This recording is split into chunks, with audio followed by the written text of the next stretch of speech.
Here in the chicken coop, late March 2021, and it is a mess.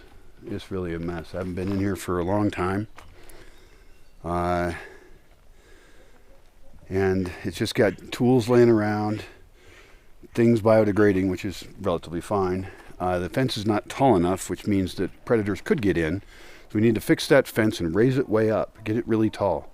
We already got rid of a ton of vines that were on it because we had a bunch of chickens get killed, but I'm not even sure it was an outside predator.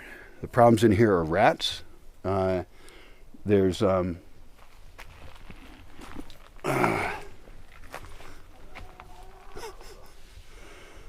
they roosting somewhere around here? Anyway, there's rats in here.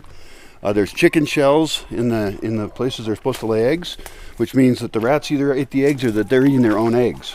So we're not getting a lot of eggs out of here right now. It's a big problem. I'm tempted to start over with it, clean it up, get rid of these chickens, because I'm not in a great shape to take care of them. I'm not going to benefit from them. And this is potentially a really great controlled space. I mean, I could even put dogs in here if I had to.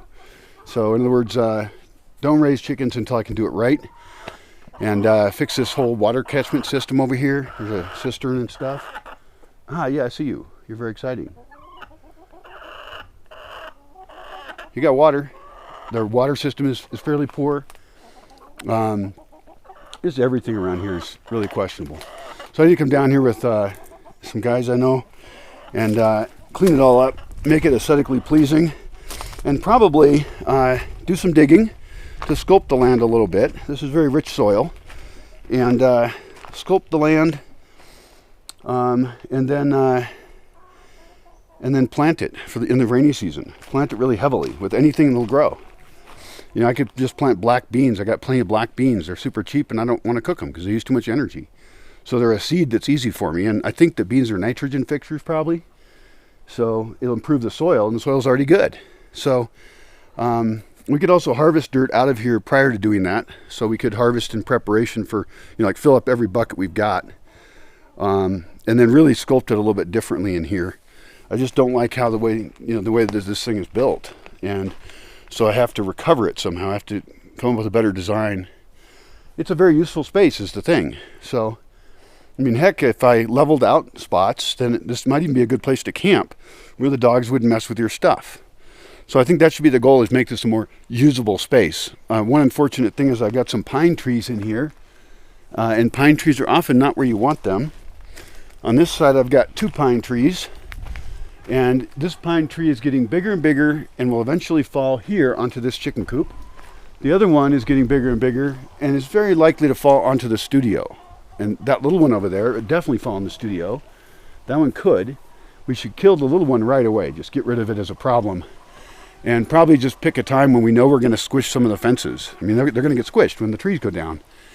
And so that's a little bit of a harsh decision. I didn't want to cut these trees right in here, but I do have trees just that side of it and just that side of it and over there. So 3 sides of it still have tons of trees, the other side being the studio. Got great roofing in here, so there's actually a lot of potential for good infrastructure. This has worked in the past. It had like 20-something chickens in it and was feeding a bunch of people eggs. It was a great system, but it's just junk now. Piles of junk. Old wheelbarrow. So it should look really cute too, I think. We should go for like a place that looks farmy and cute. People love that kind of stuff. And yeah, we'll give it a shot. Oh, also, we could get electric hooked up over here again, especially if we level it out and have more human use in here as well. You know, having electric's really important. And also chickens during the winter would like a little bit more light. So we could even put a motion-sensitive light right here and just accept the amount of electricity we're going to lose. And that would be kind of cool. I mean, you could come out here at night and have a lit spot. And so we can start to try and make this a multi-use space. The other idea I'd had is to make a really friendly chickens, to breed them so that they would really like people. These ones like people a little bit. Hi, honeys. Feeding them by hand would help a lot with that. But having people hang out with them is the main thing, I believe. What is that? It looks almost like an egg outside of the coop here. It is an eggshell. And that got out there somehow. So that would indicate ravens probably, because ravens also come in here and steal eggs. They actually come in here and supposedly they go through this hole in the door right there. We have a hole in the wire. And I'm really amazed they're that brave to do that. But they're really smart birds, and they're huge, and they're big around here. They just had a party recently for like 3 days. I think it was like a mating party, you know. Very exciting. There was lots of noise and flying around and just zooming around all day.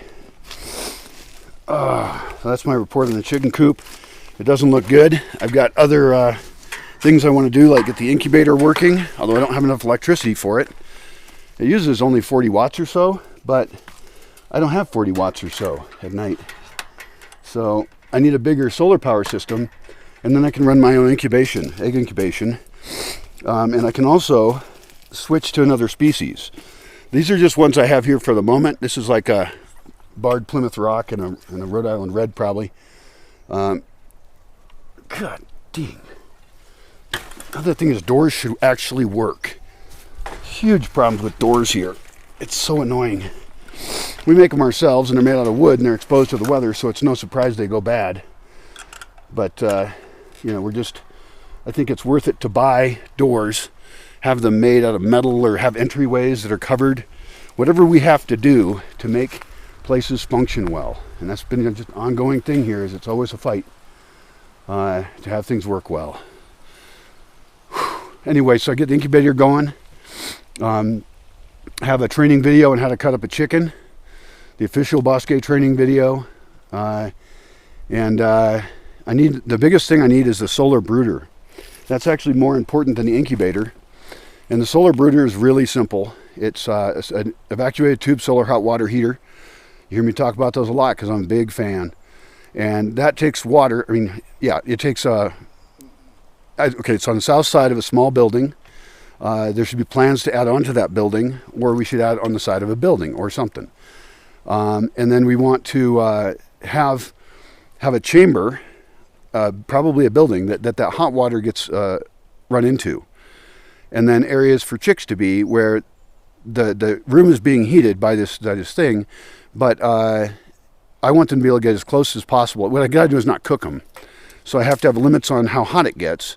On the other hand, I don't want to make the decision to reduce heat in any case. I want to make a building where tons of heat is going into it, and then part of that building is a space that is close to more heat than less. You know, that's over 100 degrees if I can get to that. And then they can go as close or as far from that as they want. They work on the thermostat, but all of the heat of that solar hot water heater should be going into the building.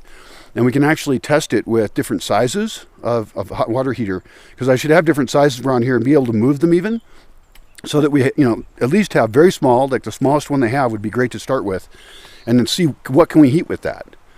You know, what happens if that's hooked up to a barrel of water just sitting outside? I want to know. So anyway, the solar brooder would be the big missing piece, because when you buy a chick, they're really weak and they're hard to take care of. And then the biggest hard thing is providing them with heating for me, because I don't have energy here hardly. And so solving that would actually solve something for the entire municipio, because I could easily get them to go from chicks into pullets in a short amount of time. And once they're pullets, they can go out and be productive chickens and provide eggs and eat garbage, eat organic waste. So that's the big goal.